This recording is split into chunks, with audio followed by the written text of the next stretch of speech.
इंद्रादिदेवनवन्दितपादपीठं वृन्दावनालयजलधरवरणं चन्द्रकौस्तुभवर्णं विकसितनलिनाप्रियं मन्दहास्यं कनकरुचितशूलं चारुवर्हावतीर्णं कमपि निखिलसारं निर्वतीकुमारं वंशीविभूषितकरान्नयनीयदात् सीताम्बरादरुणबिम्बफलाधरेत्तात् पूर्णेन्दुसुन्दरमुखादरविन्दनेत्रात् विष्णात् परं किमपि तत्त्वमजाने श्रीहरिः। इधर की बातें हुई, इनका बहुत मोटा सार ये है, जीवन का नित्य संबंध हो जाना चाहिए भगवान से। भगवान से हटाने वाले जितने भी प्राणी पदार्थ परिस्थिति है, उनसे चित्त में व्यक्ति होनी चाहिए, इनमें मन का आकर्षण नहीं होना चाहिए। भगवत विरोधी जो कुछ भी है वो सब का सब त्याग के योग्य है, चाहे वो बहुत ही देखने में उत्तम वस्तु हो, प्रलोभन की वस्तु हो। ये कठोपनिषद में जो श्रेय और श्रेय का विषय आता है वो यही है। जो कुछ भी श्रेय है वो श्रेय का उत्पादक न होने के कारण से त्याज्य है, और श्रेय का जो उत्पादक है वो श्रेय नहीं हो तभी वो आदरणीय है, ग्राह्य है। मैंने संसार के दुख, संसार की प्रतिकूलता, संसार का माना अपमान, संसार की निंदा, संसार का रोग शोक भय मृत्यु, ये सब भी यदि भगवान के प्रेम में सहायक हों, भगवान की ओर ले जाने वाले हों, ये सारे के सारे ही आदरणीय हैं। सुख के माथे सिल पड़े जो नाम हृदय से जाए, बलिहारी व दुख की जो पल पल राम रटाए। ये दुख भी, ये विपत्ति भी, जो संसार के सारे प्रतिकूल कारण और पदार्थ भाव भी आदरणीय हैं, जो भगवान की ओर हमें ले जाए।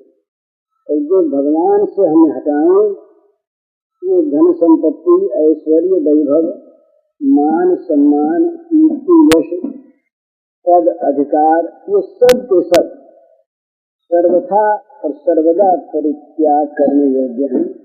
इनमें न चाव होना चाहिए, न उनको प्राप्त करने की न उत्सुकता होनी चाहिए, और न उनमें लगाव होना चाहिए, आसक्ति होनी चाहिए।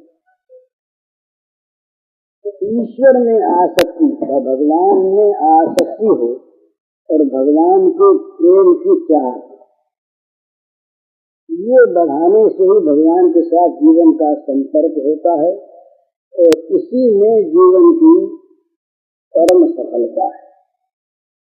जीवन की सफलता तो बहुत याद रखने की बात है, चाहे न समझ में आए आज, किसी भी लौकिक उन्नति में जीवन की सफलता नहीं है। नहीं, यहाँ कितना भी मान, यश, धन, वैभव, संपत्ति, पुत्र, अधिकार, राज्य, विद्या, बुद्धि, संपन्नता कुछ भी प्राप्त करने, तो कितना भी हमारा आदर सम्मान हो जाए, परंतु यदि भगवत प्रेम नहीं, भगवान की हमारे जीवन की गति नहीं, भगवान से जीवन का संबंध नहीं, तो ये सब बेकार ही नहीं है। ये सब के सब नरक की यंत्रणा प्राप्त कराने में हेतु है। ये एक और नियम है, सिद्धांत है, ये अनुभव की बात है सबकी, और सब इसको अभी समझते नहीं। जितने भी संसार के प्राणी पदार्थ परिस्थिति हैं, अगर उनका भगवान से संपर्क नहीं है तो उनके द्वारा पाप होना अनिवार्य है। भोग कामना रहे, भोग में आस्था रहे और पाप न बने, ये संभव नहीं। कठिन है नहीं कहता, मैं कहता हूँ संभव नहीं। कामना जो है ना, भोग कामना और भोग की आसक्ति, वो विवेक को तत्काल नष्ट करती है।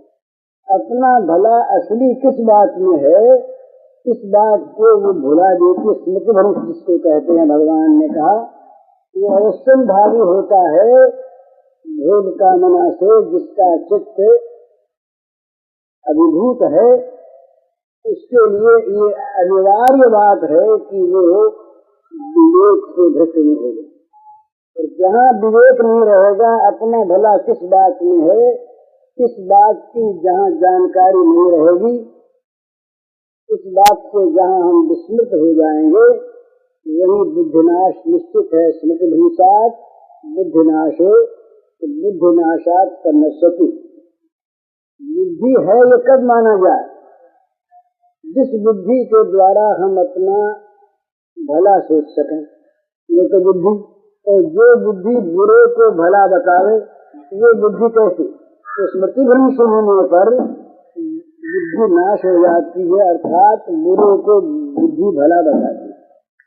और बुरे को भला जहाँ बुद्धि ने बताया, बस वही सर्वनाश। हम लोग पीछे कहते हैं कि क्या करें, उस समय बुद्धि मारी गई, उस समय अक्ल मारी गई थी, कुछ सोच नहीं सके, तो बुद्धिनाश हुई कि सर्वनाश हुआ। आवेश में बुद्धिनाश होती है कि उस समय याद नहीं रहता ये कि इसका फल क्या होगा, अपना भला आप भूल जाता है। तो उसका मूल कारण है भगवान को भूलकर भोगों में आसक्त होना। आसक्ति से कामना, कामना से क्रोध लोभ, क्रोध लोभ से सम्मोह, सम्मोह से स्मृतिनाश, स्मृतिनाश से बुद्धिनाश और बुद्धिनाश से सर्वनाश। ये 8 तरह पतन। तो इसलिए ये निरंतर समझने की, सोचने की, जानने की और करने की बात है कि हमारा जीवन नित्य निरंतर भगवान के साथ संबंधित रहे। भगवान के साथ जुड़कर जगत में रहे तो आपत्ति नहीं है, क्योंकि हमारे साथ जुड़ा हुआ जगत भी फिर भगवान से जुड़ जाएगा। लेकिन अगर जुड़ा हुआ नहीं है तो सारा का सारा उससे विच्छिन्न है, अलग है सारा का सारा। तो वस्तुओं को अर्पण करने की अपेक्षा अपने को अर्पण करना आवश्यक है। जहाँ मैं अर्पित हो गया, वहाँ मेरा अपने आप अर्पित हो गया। जैसे ये कपड़े बड़े पहने हुए नहीं, मैं किसी का दास हो गया, तो कपड़े स्वयं मेरे साथ उसके दासत्व में लग गए, ये तो मेरे हैं। तो अपने आप को भगवान को समर्पित कर दे तो फिर ममता की चीजें समर्पित अपने आप हो जाती हैं। अपने को अलग रखकर जब हम चीज समर्पित करते हैं तो समर्पित करने वाला बच जाता है, समर्पण पूरा नहीं होता। मैं देने वाला, तो देने वाला अपनी चीज को मैंने दिया, ये जो अहंकार अभिमान है ये भगवान से अलग कर देता है।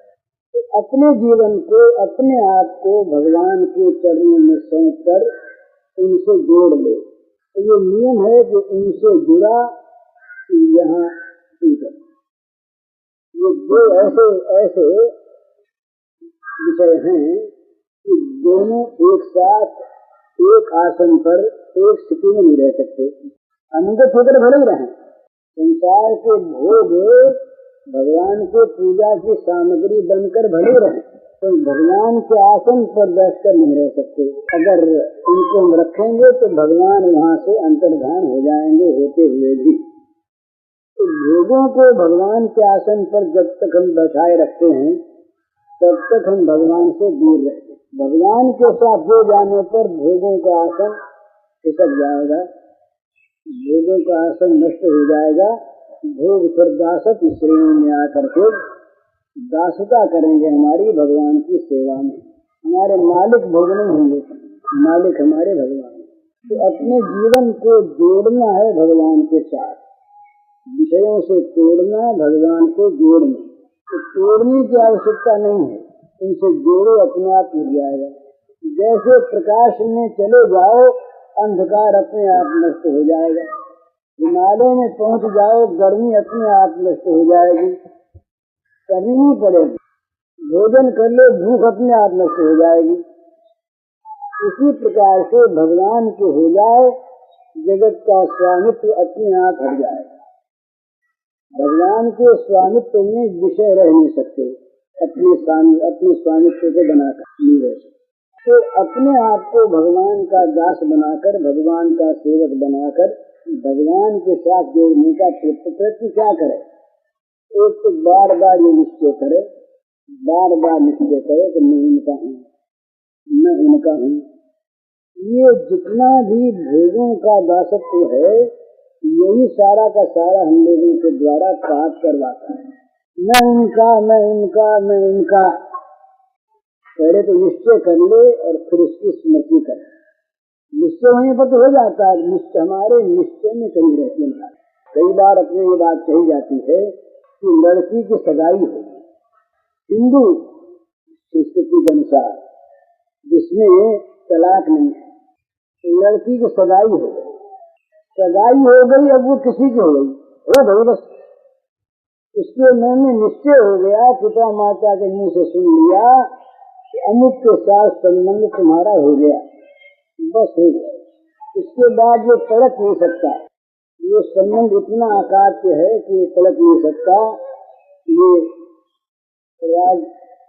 राजपूत इतिहास की कथा आती है। डूंगरगढ़ के पास एक छोटी रियासत रही, उसमें एक राजपूत लड़की का किसी राजपूत लड़के से सगाई का संबंध हो गया, विवाह नहीं किया। किसी कारण से सम्राट अकबर ने इस राज्य पर चढ़ाई की, युद्ध हो रहा।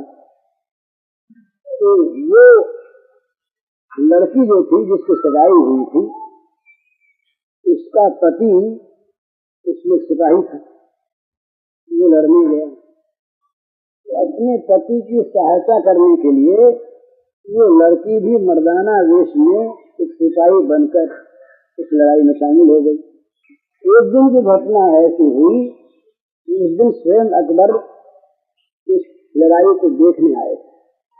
बड़ा ऊंचा हृदय था अकबर का। उन्होंने देखा कि एक नौजवान लड़का है राजपूत, वो इतनी बहादुरी के साथ लड़ रहा है कि आसपास वाले सारे सिपाही परेशान हो गए हैं। तो उन्होंने वहाँ की लड़ाई बंद कर दी। उस लड़के के पास बुला के पूछा कि भाई तुम कौन हो? मैं अकबर हूँ, तुमसे पूछो। उसने कहा कि पिताजी ये लड़का है, लड़की। तो कहा तुम लड़की हो तो कैसे यहाँ पर आई? तो बोली कि मेरे पति यहाँ पर आए थे, लड़ाई में उनका देहांत हो गया, तो मैं उनकी लाश ढूंढ रही थी। इन सिपाहियों ने मुझ पर हमला किया, मैं इनसे लड़ने लगी। तो कहा कि तुम्हारा पति कौन था? किसने बताया अमुक अमुक जगह का राजकुमार था। कब शादी हुई थी? बोले शादी तो नहीं हुई थी। शादी नहीं हुई तो पति कैसा? कहा सगाई हो गई, वाकदान हो गया था। बड़ा अकबर को मन में प्रसन्नता हुई। अकबर ने कहा बेटी तो धन्य, इसमें इतना बड़ा त्याग है, इतनी बड़ी तो हो गई ना उसकी। इसी प्रकार से हम यदि अपने मन में तय करने के हम भगवान के हो गए बस हो गए। ये मध्य युग के ये जो निर्गुणवादी संत हुए हैं, सूफी संप्रदाय इस्लाम में, ये लोग उस चीज को मानते थे कि भगवान हमारे पति हैं, हम उनकी पत्नी। ये पति भाव से भगवान को मानते थे। तो इसी प्रकार से भगवान को हम पति मान लें और अपने को भगवान की अर्धांगिनी मान लें। सौंप दिया भगवान को, अपने आप सौंप दिया तो हम भगवान के हो गए। अब उसमें बार बार आवृत्ति तो इसलिए करनी पड़ती है कि हमारे निश्चय में कमी है। हम भगवान के साथ संबंध जोड़ लेंगे। वैष्णव ने बड़ा सुंदर साधना का क्रम रखा कि 5 रस, शांत, दास्य, सख्य, वात्सल्य और मधुर, ये संबंध जोड़ना है। भला जितना जितना संबंध नजदीक का हुआ, उतनी उतनी पदार्थता आई, इतना इतना भगवान के साथ घनिष्ठ संबंध हो गया, भगवान अपने हो गए, हम भगवान के हो गए। मधुर में चूंकि सर्वार्पण है इसलिए वो पूर्ण समर्पण है। इसके पहले पहले जैसे किसी देश में कोई राजा है और राजा की प्रजा है तो प्रत्येक प्रजाजन राजा के स्नेह का पात्र है। प्रत्येक प्रजा का प्राणी ये राजभक्त है और राजा की सेवा अपनी अपनी हैसियत के अनुसार करता है। प्रत्येक जन राज सेवक और राजा प्रत्येक का स्नेही, ये शांत रस है। अब इसी प्रजा में से किसी एक को राजा ने महल का नौकर रख लिया, तो वो जो प्रजा था सो तो था ही, उसके बाद एक चीज उसमें आ गई कि वो समीप और आ गया। अब उनसे पहल करना, पानी देना, बिछौने बिछाना, हवा करना, ये सारे काम वो और करने लगा। हरेक प्रजाजन को अधिकार नहीं, और प्रजा में से जो दास हो गया उसके अधिकार, दास भाव हो गया तो प्रजा रहते हुए ही वो और समीप आ गया। तो दास रस में शांत और दास दोनों समीप आ गया। और अब उससे हरेक आदमी से राजा नहीं कहता कि नित्ता नहीं गया राजा, तो नौकर से कहेगा है तो प्रजाजन, हमारा बिछौना बिछा दो, संभाल रखो, बर्तन मांग दो, जूता साफ कर दो, दास हो गया।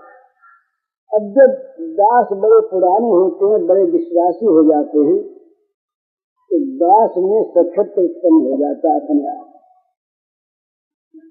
सुग्रीव दास थे, विभीषण दास थे, हनुमान दास थे। हनुमान ने तो माना नहीं, सख्त उसी में रह गया उन्होंने, लेकिन विभीषण ने मान लिया, सुग्रीव ने मान लिया। तो वो फिर सलाह दी देते हैं मालिक को कि आप नहीं करें, खैर उनकी सलाह लेते भी हैं। बूढ़े बड़े जो होते हैं पुराने अपने घनिष्ठ, चाहे बूढ़े न घनिष्ठ हो गए, नौकर भी, तो नौकर फिर मंत्री हो जाते हैं, मित्र हो जाते हैं। तो तीसरा भाव सख्त्व का। अब उत्तरोत्तर उत्कर्ष है भला, प्रजाजन न तो कोई पास बैठ सकता है, न तो राजा के पास आकर के व्यक्तिगत सेवा कर सकता है, स्नेह का पात्र। दास बन गया तो प्रजा तो था ही, वो स्नेह तो उस पर राजा का है ही। समीप आ गया, राजा की सेवा करने लगा, तो राजा के बगल में बैठ जाए, राजा को सलाह भी दे सके, राजा से बराबरी का नाता रखे, ऐसा नहीं। सच हो गया तो तीनों बातें आ गई। प्रजाजन तो है ही, सेवा तो हमेशा करता ही है, इसके साथ साथ जब नजदीक आ गया और भी तो मान संभ्रम था, मैं नीचा ये नीचे, ये भाव भगवान ने उसका मिटा दिया। उसको अपने मित्र के समान समझकर बर्ताव करने लगे, ये सख्य भाव हो गया। अब पुराने नौकर जो है माँ बाप की तरह से मालिक की रक्षा करते हैं, वात्सल्य भाव। माता जो है, माता साधारण प्रजा के नाते है ही, पर वो माता जितने बच्चे की सेवा करती है उतना कोई नहीं करता। वात्सल्य भाव में स्वयं दुख सह लेती है और बच्चा दुख न सहे सेवा करती है, सलाह देती है, और हमेशा उसके दोषों को, जैसे गाय वो तुरंत पैदा हुए बच्चे के तमाम शरीर पर लगे हुए मल को जीभ से चाट के अपना वात्सल्य भाव प्रकट करती है, इसी प्रकार से वत्सलता ये माँ अपने बच्चे के सारे दोषों को अपने ऊपर ले लेती है, वात्सल्य और नजदीक आ गए।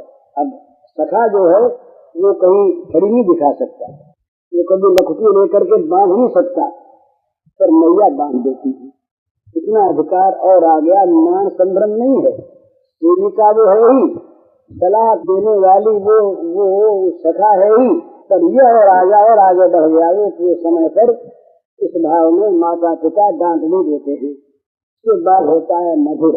मधुर में शांत भी है, दास भी है, सख्य भी है, वात्सल्य भी है और आत्मनिवेदन रूप मधुर भी है। वो सर्वार्पण जिसको कहते हैं पूर्ण समर्पण, फुल सरेंडर जिसे कहते हैं, पूर्ण समर्पण। फिर उसमें समर्पण करने वाला नहीं रहता, वो समर्पक नहीं रहता। फिर जिसको समर्पित है वही रह जाता है, उसकी चीजें रह जाती है। ये बहुत सुंदर भाव समझने का है कि जहाँ तक हम कुछ देने वाले बने रहेंगे, हम चाहे न चाहें, हम चाहे बड़े बुद्धिमान भी हों, तो जब तक हम देने वाले ये स्मृति हमारे मन में है, तब तक कहीं न कहीं कुछ चाह ही लेंगे। ये महीन बात है, पर जहाँ तक अपने मन में मैंने कुछ दिया, ये स्मृति है, जहाँ पर मैंने दिया, ये जो दातृत्व का अभिमान है, ये बना हुआ। भगवान को अर्पण कर दिया मैंने अपने को, भगवान को सर्वस्व दे दिया, ये बड़ा सुंदर। पर भगवान को दे दिया तो दे दिया, तो मैं देने वाला था तभी ने दे दिया, मेरी वस्तु से तभी ने दे दी, तो देने का अभिमान बच गया। और जहाँ देने का अभिमान बच गया, वहाँ एक गुंजाइश रह गई। कभी कभी वो मान भी लेगा कि बदले में क्या मिला, इतना दिया, और उनसे तो बदले में ये प्रेम ही नहीं करते, उनकी हमारे तो झांकते ही नहीं, और जितना हमने दिया उसका ये बहुत प्रेम करते होंगे, पर बदला तो मिला नहीं। तो इस प्रकार से जिस मधुर प्रेम में देने वाला जब तक बना रहता है, तब तक माधुर्य प्रेम की पराकाष्ठा नहीं होती, पूर्णता नहीं होती, अपूर्ण रहता है, असंपन्न रहता है। जब ये होता है कि मेरे पास देने को कुछ नहीं, सचमुच आदमी कह देता है कि सब भगवान का, मेरे पास था क्या, सारा भगवान की चीज भगवान को अर्पण कर दी। पर जब तक वो छिपा अभिमान रहता है, तब तक ये बात मन में आती है कि भगवान ने तो बदले में कुछ दिया नहीं, चाहे वो शब्दों में ना आवे, मन में आती है, खेद होता है। लेकिन जब समर्पक नहीं रह जाता, समर्पण करने वाला खो जाता है, देने वाला खो जाता है, जब समर्पण पूर्ण संपन्न होता है, तो उस अवस्था में ये दशा है कि देने लायक तो कुछ था ही नहीं मेरे पास, मैंने तो लिया ही लिया। राधा यही कहा करती है हमेशा किसी से कि मैं तो लेते लेते कभी थकी नहीं, देने तो मेरे पास कुछ था नहीं। और ये तुम्हारा शील है कि तुम मुझसे कुछ भी मकाने पर भी और बराबर देने पर भी कह रहे हो कि तुम्हारा प्रेम है। राधा कहती हैं श्री श्याम सुंदर से कि मैंने कुछ तुमको दिया ही नहीं, खाई नहीं, देखी क्या, तुमसे लिया ही लिया, तुमने मुझे दिया ही दिया। इसके बाद भी तुम जो ये मानते हो कि राधा का मुझे प्रेम है, ये तुम्हारा शील है, ये तुम्हारी उदारता है, यहाँ समर्पक नहीं रहा। तो पूर्ण समर्पण तब होता है जब समर्पण करने वाला अपने आप को खो देता है। तो ये माधुर्य की जहाँ पर सुसंपन्नता होती है, यहाँ देने वाला नहीं रह जाता, रह जाती है दो चीज, लेने वाला और लेने वाले के खेल की सामग्री। बस ये देने वाला भी खेल की सामग्री और देने वाले के पास की चीज भी खेल की सामग्री। ये ध्यान में रखने का विषय प्रेम की बात करने वालों के लिए कि जब तक हम प्रेमी हैं, ये बना हुआ है, तब तक प्रेम का अभाव। प्रेमी मिट जाता है, प्रेमास्पद और प्रेम रह जाता है। तो प्रेम रह जाता है लीला के लिए, नहीं तो प्रेम भी प्रेमास्पद के अंतर्गत जाकर विलीन हो जाता है। तो उस समय निर्बाध लीला होती है। भाई जब तक कोई चीज हमें देने वाला है, तब तक हम देने वाले की थोड़ी बहुत इज्जत हमारे मन में रहेगी ही, थोड़ा उससे सिर नीचा हमारा होगा ही, क्योंकि हमने लिया उससे, ये कहता हमने दिया तो हमको कहना पड़ेगा कि हमने लिया तो सिर नीचा हो गया। तो ऐसी अवस्था में जहाँ कुछ भी परायपन का संबंध आ गया, भाई देने वाला और हम लेने वाले, तो देने वालों को खुश रखने की कोई न कोई कहीं न कहीं वृत्ति जाग। वृंदावन से मथुरा इतनी नजदीक होने पर भी गोपांगनाएं मथुरा जाती हैं। चुनी जाती, वो प्रेमिका थी, कामुका नहीं। प्रेमिका का ये स्वभाव है कि वो अपने आप को देने वाली मानती नहीं, अपनी कुछ उनकी मांग है नहीं। जिस बात में प्रियतम का जीवन प्रसन्न है बस वही ठीक है। वृंदावन बहुत दूर नहीं, मथुरा है, पर जहाँ भाव राज्य की बात दूसरी, जिसमें कभी बिछोड़ होता नहीं, तो उस शरीर को लेकर कभी श्री गोपांगनाएं मथुरा गई हैं, ऐसा नहीं। मिलन हुआ, तीर्थ मिलन हो गया बहुत दिनों बाद, वर्षों के पश्चात, पर वे उन्होंने मिलने का प्रयास कभी नहीं किया। मिलने गई नहीं, क्यों नहीं गई, क्या बात थी? वो अपने आप को भूल चुकी थी कि हमने कुछ दिया है। कि जहाँ तक समर्पक वर्तमान रहता है, देने वाला रहता है, वो अपने आप को भूल चुकी थी कि हमने कुछ दिया है। कि जहाँ तक समर्पक वर्तमान रहता है, देने वाला रहता है, वहाँ तक प्रेम का प्रकाश नहीं होता पूरा। वो बीच में अड़ी रहती है एक पूरी कलंक की।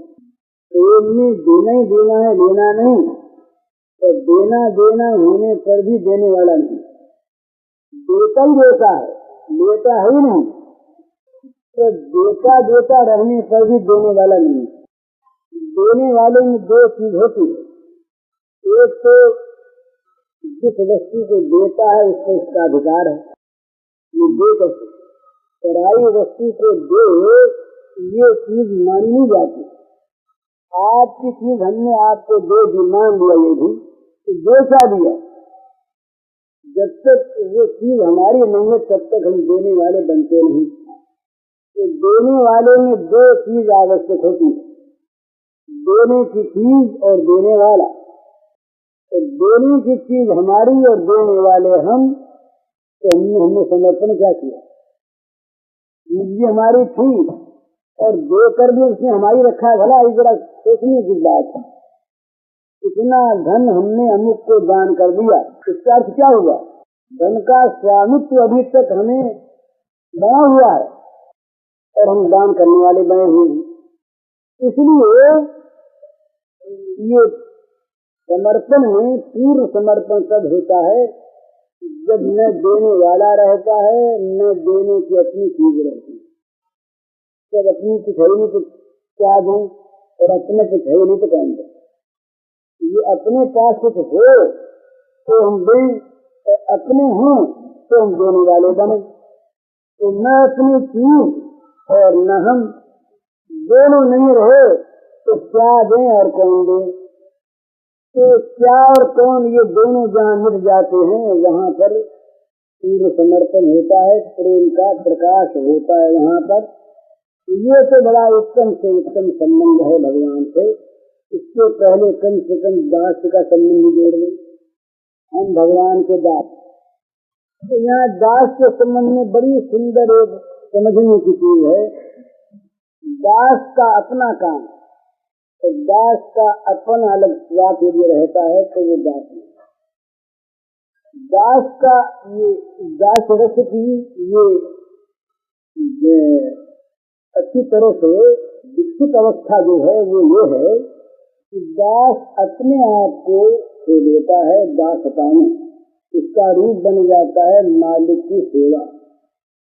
मालिक की सेवा इसका रूप है। इसके बदले में क्या मिलेगा, और इसके अपने घर का भी कोई काम अलग है, ये बात दास नहीं है। इसलिए मालिक जो है उस दास की सारी परवरिश करता अपने आप। जो दास अपने को, अपने स्वास्थ्य को, अपने स्वास्थ्य को, अपनी आवश्यकता को छोड़कर, अपने घर को भूलकर केवल मालिक का हो रहता है, भला मालिक स्वाभाविक उसके घर की देखरेख करता है। पर वो दास, वो सेवक मालिक देख रेख करेगा, अच्छी तरह घर चलेगा, इसलिए मालिक की सेवा में अपने को नहीं भूलता। ये तो एक साधन का तरीका हो जाता है। अच्छा अगर अपने नहीं कहेंगे ज्यादा मिलेगा, अपने घर नहीं संभालेंगे तो मालिक अच्छा संभालेंगे। इस प्रकार की हमारी यदि वृत्ति है तब तो हमने घर को भूला नहीं और घर को छोड़ा नहीं, अपनी स्वार्थ वृत्ति का त्याग किया नहीं। अपनी स्वार्थ वृत्ति का त्याग वहाँ होता है जहाँ अपना काम, अपना स्वार्थ, अपना घर ये रह नहीं जाता। इसीलिए ये समझना है कि जहाँ मालिक के स्वार्थ के साथ नौकर का स्वार्थ अलग रहेगा तो कभी न कभी संघर्ष होगा। आज की देशभक्ति, हम देशभक्त हैं, देश का इसमें भला है, देश का ये स्वार्थ है, तो देश के स्वार्थ उनके हमारा स्वार्थ बिगड़ता है तो हम देश की सेवा करके चाहेंगे कि हमें देश बदले में क्या देगा। हम जो व्यक्ति हैं, देश की सेवा करने वाले जो अलग व्यक्ति हैं, इनको सेवा के बदले में क्या मिलेगा। ये बात वही देशभक्त सोचता है जिसको देशात्म बोध नहीं हो गया। तो मैं इसमें बताया था, अरविंद ने बहुत पुराने जमाने में 1910 की बात है, उनका पत्र निकलता था, इसका नाम था धर्म, कलकत्ते बंगला का पत्र था। इसमें उन्होंने देशभक्ति की व्याख्या की। तो पहला सूत्र था उनका, याद रखने लायक है, देशात्म बोध का नाम देशभक्ति है। देश में हूँ, अलग में रहा ही नहीं, इसका नाम देशभक्ति। अलग अपना स्वार्थ कभी कोई अड़ेगा ही नहीं आकर। आज तो हम देशभक्ति का मूल्य चाहते हैं, मिनिस्ट्री चाहते हैं, सेक्रेटरी बनना चाहते हैं और कुछ चाहते हैं। देशभक्ति हमने से हमें इसके बदले में कीमत नहीं मिलेगी तो देशभक्ति करके हमने अपने जीवन फालतू खोया। देशभक्ति जो है वो अपने जीवन को देश में मिला देता है, देश के साथ उसकी आत्मा का एकात्म हो गया। इसी प्रकार दास का एकात्म हो जाता है स्वामी के स्वार्थ के साथ। इसीलिए सबसे बड़ी दासता की जहाँ पर कोई बात आती है, हनुमान का नाम लिया जाता है कि हनुमान अपने को भूले हुए, उनको अपना बल ही याद नहीं। हनुमान को इतना बल होने पर भी अपना बल याद नहीं। हनुमान ने कहीं कुछ काम किया हो अपने बल से, ये हनुमान की धारणा नहीं। लज्जित हो जाते हैं जब राम कहते हैं हनुमान तुमने बड़ा था, तो हनुमान का सिर नीचा हो जाता है, कहते महाराज आप कहता रहे, अरे बंदर क्या करेगा, शाखा से शाखा पर जाई, इस डाल से उस डाल पर कूद गया और बंदर में है क्या, ये तो जो कुछ किया कराया ये आपने किया, आपने कराया, आपकी ताकत से, आपके बल से, आपकी बुद्धि से जो कुछ हुआ तो हुआ, मैं कुछ नहीं। तो दास ये अभिमान नहीं करता मैं सेवा करके अपने मालिक को सुख पहुंचाने वाला हूँ, ये नहीं करता। यही मानता है कि ये अपनी सेवा में रखकर मुझको सौभाग्य दान दे रहे हैं, इन्हीं क्या प्रयोजन है, इनको तो कुछ चाहिए ही नहीं, ये तो मेरे लिए ही सेवा स्वीकार करते हैं। सुमित्रा मैया ने कहा बड़े सुंदर सुंदर भाषा में लक्ष्मण से कि तुम्हारे काज राम बन जाए।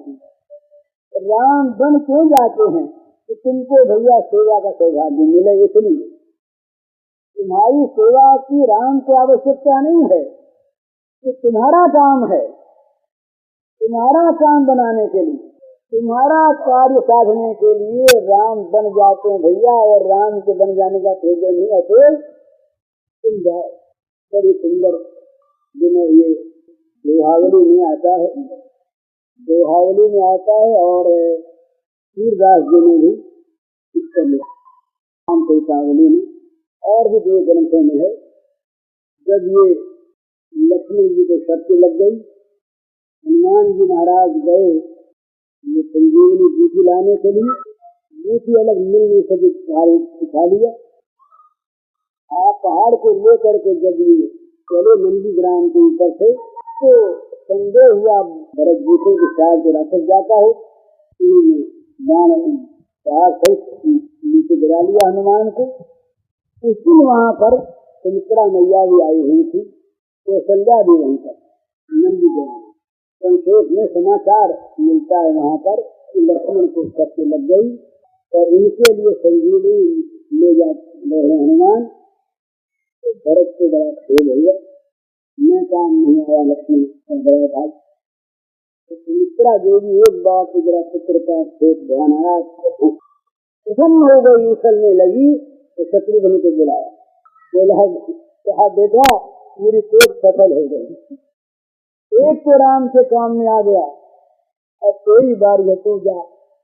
ये माँ कहती है भला अपने बेटे को मरने पर आनंद मनाती है माँ। सुमित्रा कहती है कि बड़ा सुंदर काम हो गया, बड़ा मेरा भाग्य जाग गया कि लक्ष्मण का जीवन सफल हो गया, ये तुम्हारे काज राम बन जाएंगे। जो मैंने कहा था ये काम लक्ष्मण का बन गया। शत्रुघ्न तुम जाओ बेटा, तुम जाकर के राम के काम में लगे।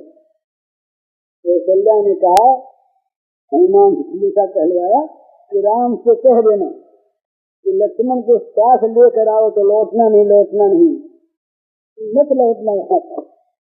तो इस प्रकार से जहाँ दास्य भक्ति होती, दास्य रस होता है, वहाँ पर सेवामय जीवन बन जाता है। अपना अलग प्रयास, अलग काम सेवक के लिए रहता है। तो हनुमान जी की, लक्ष्मण जी की सेवा रखी जो है ये अत्यंत उदास बड़ी ऊंची सेवा रखी है, कहना नहीं बनता इस पर। तो अपना बल अपनी शक्ति को नहीं मानते, अपने में सेवा की योग्यता नहीं मानते, ये तो मानते हैं कि हमको ये मिथ्या ही झूठे ही इनका शील है, दूसरों की बड़ाई करना, काम तो अपने करना है। यही बात करते तो हैं सारे वही, पर बड़ाई देते हैं दूसरों को, इन्होंने किया भाई, इन्होंने किया, इन्होंने किया। तो कौशल्या मैया को बंदरों के साथ लाए तो पास बैठा करके प्रणाम किया। खास खास बंदरों ने मैया को प्रणाम किया। तो बोले अब मैया देखते कि कौन है, तो बोले मैया ये देखो ये मेरे सब कथा है और इन्हीं के बल पर मैंने रावण को जीता। अब मैया को समझ में बात आ गई कि बात ठीक कह रही। अब तक मैया को संदेह था, मैया है ना वात्सल्य है। तो क्या हुआ था वहां पर, बड़ी सुंदर गाथा है। राम आए, लक्ष्मण आए, आकर के माता के चरणों में गिरे तो माता ने ये लेकर के गोद में सिरा करके अपने हाथों से हाथ रखने लगी। हाथ करे, गले पर हाथ डाले, सिर पर हाथ फेरे। तो मैया की लगे कितने क्यों लंघन की है, रावण को कैसे मारा गया है। मैया बोली कि राम सच्ची बात होता, रावण मारा गया। बोले हाँ मैया मारा। तो भाई मेरे को बच्चे हो कि तुमने रावण को मारा। महाराज कहा करते थे रावण बड़ा प्रबल है, इसलिए तमाम देवताओं पर विजय प्राप्त कर ली है। और राम के ये कोमल रंग है, इसमें नरम नरम कैसे कैसे ये गुलाब की कली से, कमल के से ये कोमल तुम्हारे हाथ पैर, इतने बड़े दुर्भुत रावण को तुमने मारा हो, ये बात तुम ठीक कैसे हो सकता है कि गुरु जी के आशीर्वाद से ये मर गया। तो यहाँ समझाया फिर राम ने इस बात को, बोले में बंदे को ले आए साथ जाके बोले मैया इन्होंने मारा। मैंने कहा मारा, ये देखो बड़े बड़े दिक्कत बंदर जो हैं, रावण को इन्होंने मारा, युद्ध को इन्होंने जीता। मैं तो मैया तो तुम्हारा बेटा तुम्हारी गोद में सोने वाला वही बच्चा ही हूँ, मैं कहाँ मारता। बंदर सारे के सारे शिक्षित हो गए, अंग नील और ये हनुमान जी तो अलग ही रहे, कोई सुनने आए नहीं थे। सब लोगों को बड़ी शर्मिंदाई हुई कि देखो राम क्या कह रहे हैं, हम बंदरों को दिए और गौरव दे रहे हैं, किया सब खुद अपने, और कहते हैं बंदरों ने किया, ये राम का किया। तो भगवान ऐसा ही मानेंगे। भगवान को सचमुच ऐसी बात है, भगवान को सेवा की आवश्यकता नहीं, ये सिद्धांत है। जो पूर्ण काम होता है, जो नित्य काम होता है, उसमें कुछ कामना नहीं है। कामना होती उसी में जिससे कुछ कमी रहे। मानवात्म आप कभी तो स्वयं भगवान ने कहा तो ऐसी चीज नहीं जो मुझे पानी कमी किसी बात के नहीं हो, जो पूर्ण से पूर्ण उपनिषद में आया पूर्ण से पूर्ण माद आया, पूर्ण मेवा वैसे कहते। वो ऐसे पूरे हैं कि पूरे में से पूरा निकाल लो तो पूरा बच रहता है। तो निकला भी पूरा और बचा भी पूरा। ऐसे पूरे भगवान को इनमें कभी किसी समय किसी कमी की तो कोई गुंजाइश ही नहीं। तो कमी की गुंजाइश न होने पर भी नित्य तृप्त नित्य निष्काम नित्य आत्मका नित्य पूर्ण भगवान है। जहाँ किसी सेवक की भावना देखते हैं कि सेवा कर तुम्हारे का राम बन जाए, इससे सेवा से सुख मिलेगा। जैसी ये सेवा करना चाहता है इस प्रकार का अपने को बना लेते। किसी के मन में आए हमको भगवान की कर्म क्या कहें, सच्ची भावना भगवान को भैया आए तो थक गए बहुत, कोई कर्म लगाने वाला होता तो बड़ा अच्छा था, तो बोले सरकार में जाए बोले तो और क्या चाहिए, तो पैर दुखते ही तो थे, यो दुखते उठते कुछ नहीं। मैया के मन में कि ये कन्हैया मेरा स्तन पान करे, तो इनको भूख लग जाती है, छोड़ते ही नहीं। ये चाय भर से दूधे बछड़े और बच्चे बालक बने रिश्ता भी तो रहस्य यही है। तमाम गायों की इच्छा थी और तमाम माताओं की इच्छा थी श्री कृष्ण हमारा स्तन पान करें, तो कैसे करें। यशोदा मैया भी छोड़ती नहीं और मैं हर चीज का स्तनपान करने गए तो और उपद्रव श्रृंखलता हो जाए। गाय का स्तनपान किसी किसी का तो कर लेते थे तब भी, तो सबका नहीं कर सकते। तो ये ब्रह्मा जी का निमित्त बना करके श्री कृष्ण ने ये लीला रखी, स्वयं सब बछड़े बन गए, स्वयं ही सब बालक बन गए। सारी माताओं का साल भर तक दूध पिया, सारी गायों का दूध पिया, मुँह स्तन ले करके वहाँ भूखे हो गए। तो भगवान को आवश्यकता न होने पर भी भक्त के भावनानुकूल उनमें स्वयं आवश्यकता पैदा हो जाती है। उन्हीं के रूप में फल नहीं होता, कपट नहीं होता, भावना के भूखे नहीं भगवान सचमुच भूखे बन जाते हैं।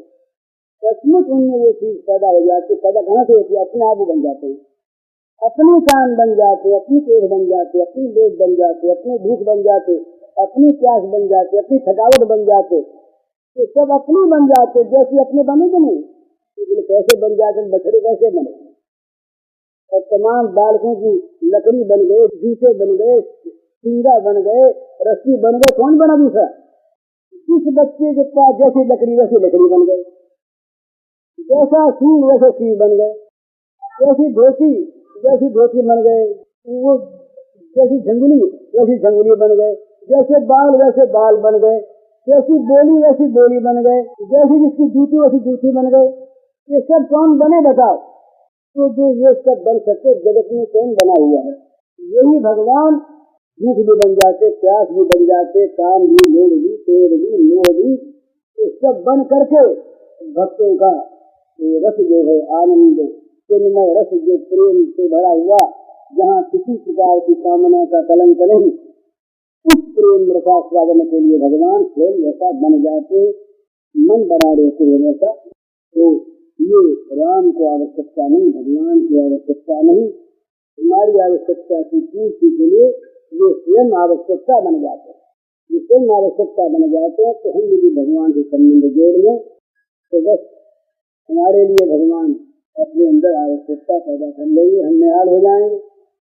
तो समझने की बात है, भगवान से संबंध नहीं जोड़ने तक तो जो चीज रहेगी निरंतर रहेगी, अशांति और रोना, इतनी भाई नहीं, चाहे किसी अवस्था में पहुंच जाए, इंद्र बन जाए तब भी रोएगा, क्योंकि अनित्य और अपूर्ण के पाया से अनित्य और अपूर्ण में तो रोना रोना है, कभी उससे हंसना नहीं हो सकता। कोई भी ये चाहता हो, ये धारणा करता अपने मन में कि संसार से भोगों से शांति प्राप्त कर लेंगे, तो इसका मिथ्या भ्रम है, न कभी हुआ, न हो सकता है, न होगा। जो चीज जहाँ वहां से आवेगी, ये चीज तो भगवान के साथ संबंध जोड़ने से ये तो मिलेगा ही, अशांति की जाएगी तो बड़ा सुंदर भाव, बड़ी सुंदर चीज मिलेगी। और जो सबसे अभिलषित है ये है भगवान का सेवा अधिकार, ये सबसे बड़ी सेवा करने वाले को भगवान हृदय में बसाते हैं, लोक में तो अपनी उसमें भारत इसका जो देश है, इसीलिए महाराज 500 दर्शन किया इसमें। संजय कालोक स्वार्थी सामीप्य अधिकारी कोई सत्य मुक्ति है दीयमानम न गृहंती बिना मत केवलम जनाः। 5 प्रकार की मुक्ति मानी। कालोक भगवान के समान लेख नहीं, शास्त्री भगवान के समान ऐश्वर्य मिल जाए, भगवान के समीप रहने को मिल जाए, भगवान के समान रूप मिल जाए और भगवान में जाके मिल जाए, एकत्र हो जाए।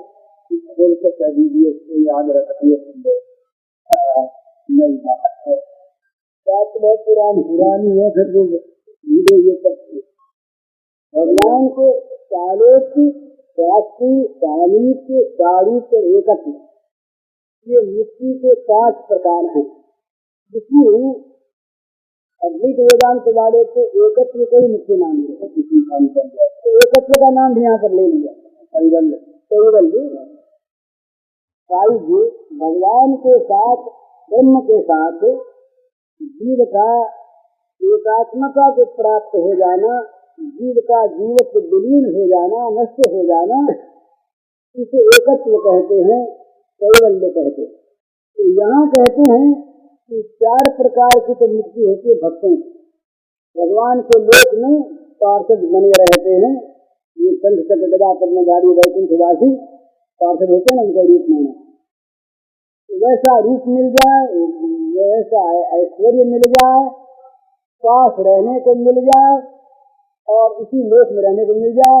इस कालोक शास्त्री सामीप्य सारूप्य और एकत्व, ये 5 प्रकार की मुक्तियां भी भगवान कहते चले भैया तुम अधिकारी हो, कहते हैं कौन नहीं लेते, सेवाधिकारी नहीं लेते, बिना मत केवलम जनाः। जो भगवान के जन हो तो ठीक जन, भगवान को जन्म वो जो है इस सेवा को छोड़ करके इन 5 प्रकार की मुक्तियों को देने पर भी नहीं लेते, तो इनको भगवान कहाँ रखते हैं? लोक में नहीं रहते हुए, समीप नहीं रहते हुए, वैसा रूप बना कर नहीं रहते हुए, वैसा ऐश्वर्य बना कर नहीं रहते और मिलकर अपने को खो देते नहीं वो, तो कहाँ रहते हैं? भगवान उनको अपने हृदय में स्थान देते। इन लोगों के लिए रहने का स्थान मेरा हृदय से सज्जन में मेरे से लोग हृदय दशत धन है। भगवान का हृदय देश उनके रहने का परम स्थान, अपने हृदय में भगवान उनके रखते हैं, भगवान रखते हैं उनको। भक्त के हृदय भगवान रहे इससे कोई बात नहीं है, भगवान जिला कर रखते हैं, भगवान उसको हृदय में रखते भी कैसे हैं? लोभी के धन की तरह से। इसमें ऐसी भी है कि धन सबको चारा पर लोभी तो महाराज धन के लिए मर मिटता है, तो भगवान उस भक्त के लिए मर मिटते हैं महाराज। बजरंग बाबू अपने आप को खो देते हैं, उस भक्त के लिए खो देते हैं, सारी भगवत्ता खो देते हैं महाराज। अरे ब्रह्मा जी को मोह हुआ या लीला दर्शन की आकांक्षा हुई, और ये तो ही कि वहाँ भगवत्ता छिप गई थी उनकी दृष्टि में। अरे बच्चों के साथ अगासुर को मारा तब तक तो भगवत्ता ऐश्वर्य देखा, भाई जो से निकली और वो जो से आकाश में खड़ी रही, और जब भगवान बाहर निकले तो उसमें प्रवेश कर गई, यहाँ तक तो ऐश्वर्य था, संदेह का स्थान नहीं। और मंडलाकार बच्चे बस छोटे छोटे शिशु अबोध, किसी को बोलने नहीं आ रहे, कैसे ही बोले, इतला कर बोले, कपड़ा पहनना नहीं आवे, लंगोटी लगाने नहीं आवे, ऐसे ऐसे बच्चे और ऊधरी तमाम ऊधम मचाने वहां पर खाने में और मजाक कर, उन मजाक करने वाले छोटे छोटे अबोध बच्चों के साथ इनको जब मजाक करते हुए देखा, मस्ती देखा, खाते खिलाते देखा उनके हाथ से, अपने हाथ से, तो ब्रह्मा जी ने समझा ये नहीं हो गया मेरा, तो सारी भगवत्ता को भुला दे। भगवत्ता यहाँ जरा भी नहीं दिखने पाती दिखने वालों को, ये भगवान है, भगवान कहीं लेते इस प्रकार ऐसे खेलते अबोध की तरह से, पता ही नहीं, मैंने कोई ज्ञान है नहीं, अज्ञान बच्चा एकदम। तो ये इसके लिए जिनके हृदय में रखते हैं उनके औरों के लिए भगवत्ता नहीं खोते, भक्तों के लिए भगवत्ता नहीं खोते, ये भगवत्ता खोते इन प्रेमियों से, भक्तों का भी दर्शन वेद प्रकार करते हैं, भक्तों को अपने लोक में भेज देते हैं, पात्र बना लेते हैं। पर ये जो है इनके तो हृदय में रखते हुए इनको छोड़ने में हमें बड़ा मोह होता, भगवान को मोह होता, मोह होता, भगवान में छोड़ना नहीं चाहते। ऐसे भगवान जो है ये भगवान मोही है, निर्मोही नहीं है। मोह में व्यस्त रहते हैं, स्वयं मोह स्वयं बन जाते हैं। मोह क्या है? अपनी मोह बन करके अपने आप पर मोह का पर्दा डाल देते हैं। इसको कहते हैं स्वमन मोहिनी माया। भगवान की स्वमन मोहिनी माया होती है, एक स्वजन मन मोहिनी माया होती है। स्वमन मोहिनी माया ये क्या है?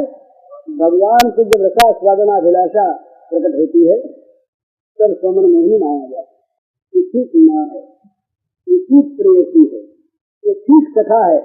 ये औपचारिक संबंध नहीं होता उनका, ठीक संबंध वैसा तो वैसा ही होता था। ऐसे होता है स्वमन मोहिनी माया से, औपचारिक नहीं होता है। तो बंद हो गया, कल्पित हो गया। ये कल्पना मान ले तो ये भगवान भक्तों को ठगा, ठगते नहीं है। ये नहीं कि वहाँ दंड कर लिया, बोले लोगों को दिखाने को लीला कर ली, ये लीला कर ली भाई कुछ था तो ऐसा बने थोड़ी थे भगवान। अरे बने क्यों नहीं? क्या बनने में उनको हाथ लग जाए तो उनकी भगत का कहीं सो जाते बन जाने से? कहीं वो तमोगुण का रूप अपना बना लें, कोई बड़ा अच्छा बड़ा शिष्ट पुरुष शांत पुरुष कहीं नाटक में एक्टिंग करने लगे और वहाँ बाघ बन के आ गया, तो बाघ बने हुए उस एक्टर ने कहीं शांति कहीं संत बना कहीं चला गया क्या? ये तो उसका स्वरूप है। लेकिन वहाँ वो बाघ बनता है तो यहाँ तो बाघ नकली बनता है और वो असली बन जाते हैं महाराज। वहाँ माया वो ये नहीं कि लोग दिखा औपचारिक स्वांग रखते हैं, औपचारिक स्वांग नहीं है। सचमुच भगवान को भूख लगती है, सचमुच भगवान में कामना जाती है, सचमुच क्रोध आता है, सचमुच मोह होता है, सचमुच मोह होता है। अब वो भगवान की मर्यादा की रक्षा करने वाले लोग डरने वाले भले कह दें अरे हमारे भगवान को ऐसे नहीं कह सकते, तो भगवान सीमित हो जाते हैं। गीता ने महाराज अपने लिए सीमित करना पड़ता है। ये कोई सात्विका भावा राजशास्त्र काम शास्त्र कहते हैं, वहाँ देखो बात नहीं लानी पड़ती है व्याख्याकारों को, भैया इसलिए कहा इसलिए कहा है। अपूर्णम, अपूर्ण जहाँ आया शब्द अपूर्ण में फिर नई बात टीकाकारों को लानी पड़ी। बोले भाई भगवान ज्ञान स्वरूप तो है और अज्ञान भी भगवान है, ये कैसे मान लें? ईसाई नहीं मानते। ईसाई के यहाँ भगवान शैतान दो, शैतान की सत्ता नित्य उनके, हमारा शैतान नहीं है, भगवान भले शैतान बन गया, तो लोगों भगवान बन जाते हैं, दूसरे शैतान के